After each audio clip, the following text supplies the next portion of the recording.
I need to cut a circle for a blast gate and a piece of PVC, and these two are only about 3/32 difference in size, but when you're putting together dust collection, it really matters. And so it got me thinking about all the different ways to cut a circle, and I wanted to show you guys a bunch of different ways to cut circles, about 5 or 6 of them, including one of my favorite tricks, which is how to get a circle of any size and how to dial it in with a router. All right, so the first step is to just cut the biggest hole drill bit or hole saw you have. This is 2 1/8. Forstner bits tend to give a better finish than a hole saw, but this original hole is not going to be anywhere near the final shape. So it doesn't matter. I'm gonna go with the 2 1/2 inch hole saw because it's a little bit bigger than 2 1/8, but it doesn't matter. It's really easy to get to your final destination with either one of these.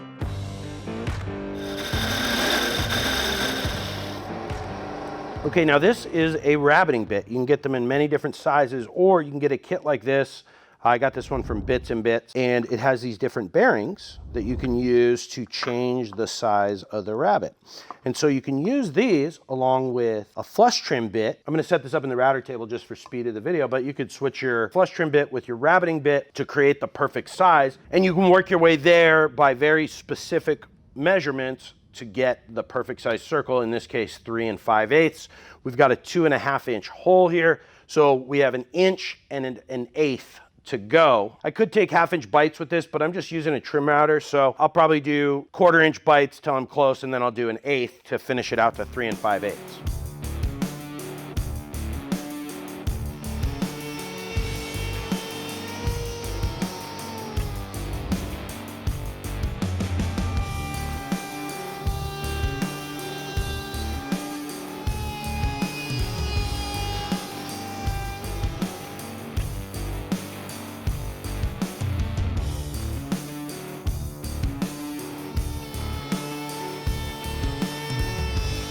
Okay, so one of the things to be mindful about with this kit is it has an insert for these bearings, which, you know, I'm not quite sure the reason. I know this could fit over a 1/2 inch shank, but I think it's just because bearings with this large of a diameter don't come with smaller insides. Who knows? I'm sure somebody can answer better than I, but you need to make sure that you mount it correctly in the router because it has a lip on one side and not on the other. So if you mount it like this with the lip on the side facing your router, this is just gonna go flying off. So you wanna be mindful. That's why I screwed up here. I mounted it wrong, even though I know that, and it fell off and it just got way, way deeper than expected because it was cutting off of the diameter of this guy. But we got it fixed, and I'm gonna stop here because this is not the final piece that I'm gonna be using, but I want to show you how well we dialed this in. So this is a very strange diameter circle at 3 5/8. There is no hole saw on the market that will get you there. But as you can see, we've got a very, very tight friction fit here, and it fits really, really well. So this is a very good technique for getting very specific size holes, interior holes, I should say. Now, if you want to get very, very specific exterior holes, that's much, much easier. So let me show you a few ways. We'll start over on the table saw. Okay, so let's say you wanted to cut a 10-inch diameter circle on the table saw. Now, this is definitely a more advanced technique that I would recommend only doing things you're comfortable with. You know, I believe this to be pretty safe. You need to assess your own tools and skills and see if this is the one for you. Now, I'm gonna show you a couple other ways to do this after this. So there are other ways to do this and you don't have to do it this way. Now we're gonna cut a 10-inch circle. There is my center mark for 10 inches. And I've got this sled here with a runner. Same thing as a crosscut sled. This is just an old straight line rip jig I had. You could really do it with anything. You could even put your fence against whatever your piece of plywood is and keep it in there. I trimmed this board down some, so I know that it's about 10 1/2 wide. So I'm just gonna hang it over the edge just a bit here, and I'm gonna put a screw in it. Now, again, I'll show you a way to do this without putting a hole in the middle.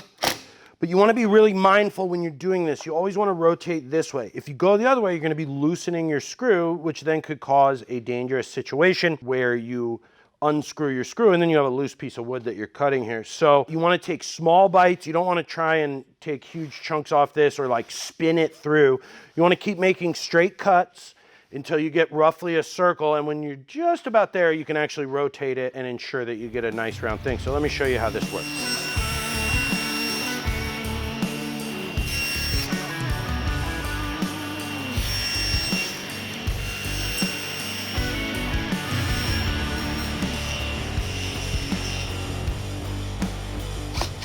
All right, so there we go. Perfect 10-inch circle. Looks pretty good, very, very minimal tear out. But let's talk about how to do it when you don't want a hole. What's the trick? So let's head over to the bench. I'll show you with the router jigs we made a couple weeks ago. All right, so these are the router jigs we made a couple of weeks ago. One of 3 trim router jigs I made. That video is linked right here in your upper right-hand corner of your screen. This is a great way to do it. The table saw can be a little scary sometimes for people if they're new to the table saw. And the limitation of doing it on a table saw or the bandsaw is you can only get an exterior circle. But with a jig like this, you could do interior or exterior. You can do any size. All this is a piece of wood attached to your router, so it could be any length. You know, it could be 4 feet long if you're doing a table. But if you're doing a table and you don't want a hole in the bottom of your table, there's a couple ways to do it. One thing to note when you're using a router is that if you intend to use the circle for something, like that is the workpiece that you're trying to get is a circle to use somewhere, you want to measure to the inside of your router bit. So you would measure to the inside to get your radius of your circle. If the circle is going to stay in your project, like let's say it's a hole for a dust collection chute or something, you would measure to the outside of your router bit for the radius. A good thing to remember it is outside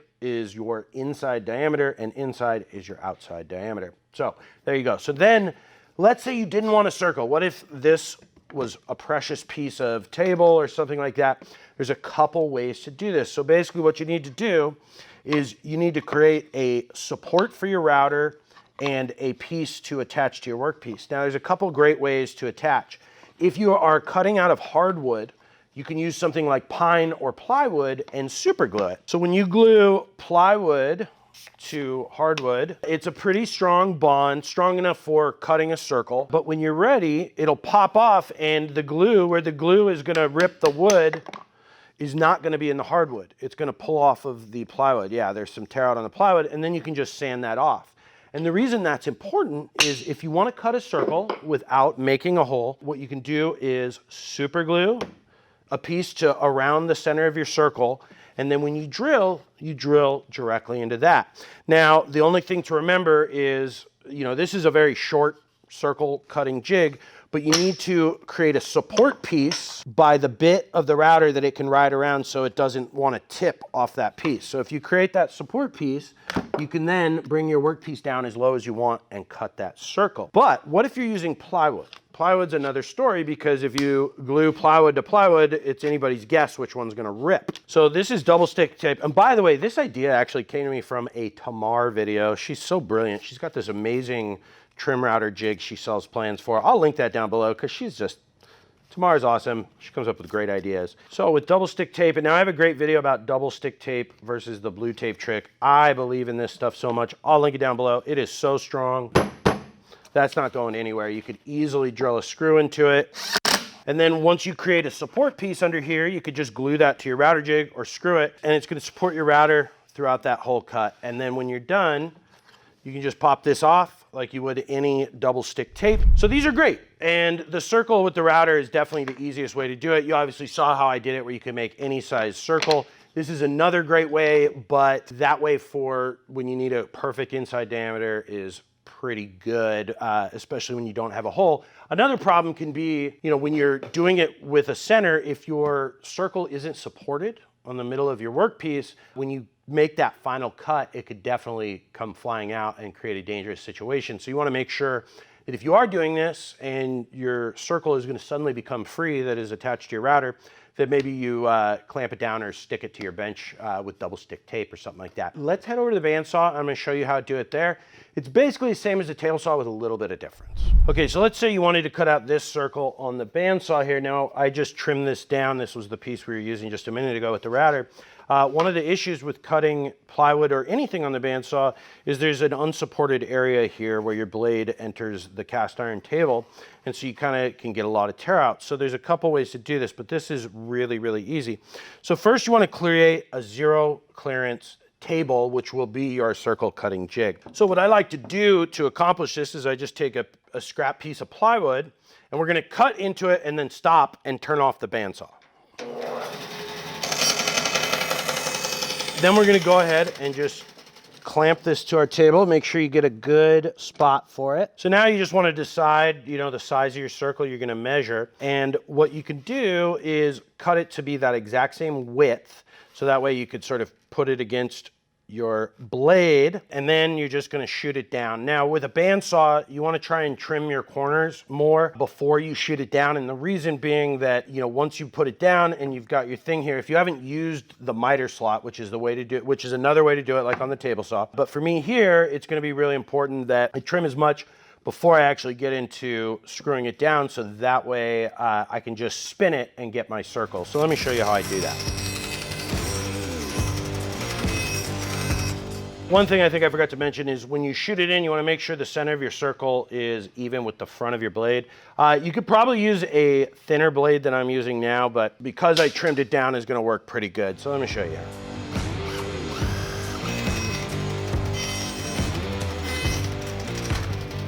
So this is a great way to get a circle. Now, as you can see, even with that zero clearance insert, bandsaw is always going to be a little rough. So this is definitely going to be the roughest of all the ways I showed you, which is why I showed you last, because it's not my favorite. But bandsaw is another way to get things done, and it's always important to know that there's always a million ways to get things like circles done or straight lines. There's just a million ways to do things in woodworking, and it doesn't matter what tools you have, it just matters how motivated you are to getting the job done. So guys, thank you so much for watching. If you want to support the channel, head over to the Katz-Moses store, pick up a dovetail jig, a stop block, or an apron. Thanks for watching. Stay safe in the shop. Have a wonderful day.